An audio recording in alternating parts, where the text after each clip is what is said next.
Hello friends, Bengali blogger বাবলিতে তোমাদের সবাইকে স্বাগত জানিয়ে আমি বাবলি আজকের একটা ছোট্ট ব্লগ শুরু করে দিলাম। আজকে আমি বানাচ্ছি মাইক্রো ওভেনে পোস্ত ভাপা।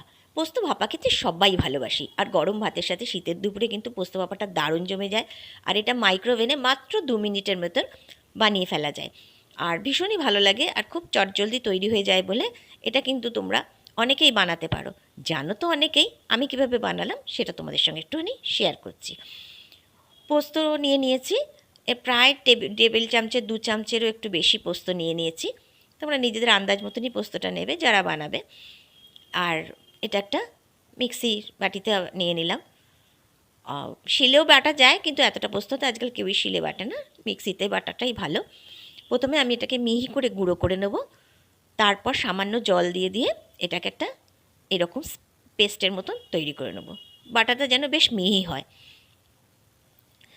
এবার আমি এতে দিয়ে দিচ্ছি কুচনো পেঁয়াজ, ছোট্ট একটা পেঁয়াজ মিহি করে কুচিয়ে এতে দিয়ে দিলাম, আর দিয়ে দিলাম 2 ছোটো সাইজের কাঁচা লঙ্কা।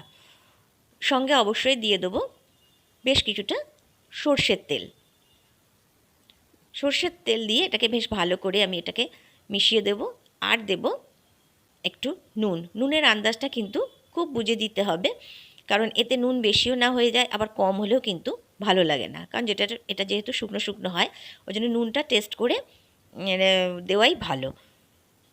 ভালো করে এবার এটাকে আমি মিশিয়ে নিলাম। আর আমি এটা একটা মাইক্রোওভেন প্রুফ বাটিতে নিয়ে নিয়েছি প্রথম থেকেই, দেখতেই পাচ্ছ। হ্যাঁ, মাইক্রোওভেন বাটিতে এটাকে ভালো করে আমি এটাকে মিশিয়ে নিলাম। এবার মাইক্রোওভেনে বাটিটা আমি দিয়ে দেবো। মাইক্রোওভেনের মধ্যিখানে আমি বাটিটাকে বসিয়ে দিলাম। আর অবশ্যই অবশ্যই কিন্তু এটাতে একটা ঢাকা দিতে হবে, নইলে না এই যে পোস্তর যে একটা সুন্দর ফ্লেভার, যেটার জন্য পোস্ত ভাপাটা ভালো লাগে, সেটা কিন্তু নষ্ট হয়ে যাবে। তাই ঢাকাটা কিন্তু অবশ্যই দিতে হবে, একটা মাইক্রোওভেন সেফ ঢাকা অবশ্যই ইউজ করবে।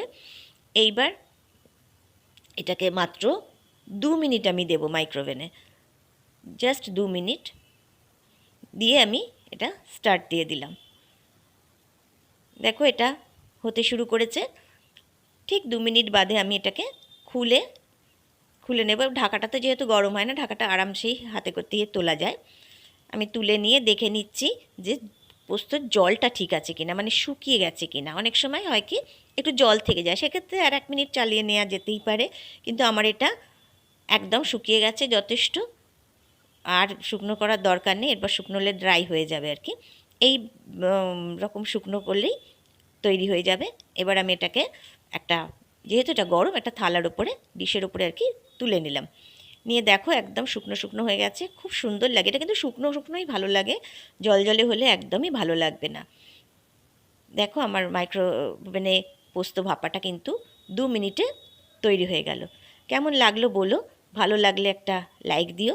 আর গরম ভাতের সাথে কিন্তু দুপুরবেলা শীতে দারুণ জমে যায়। তো আজকের মতন বাই, আবার দেখা হচ্ছে নেক্সট ব্লগে। সবাই ভালো থাকবে, সুস্থ থাকবে, সাবধানে থাকবে, আর দেখতে থাকবে বেঙ্গলি ব্লগার বাবলি।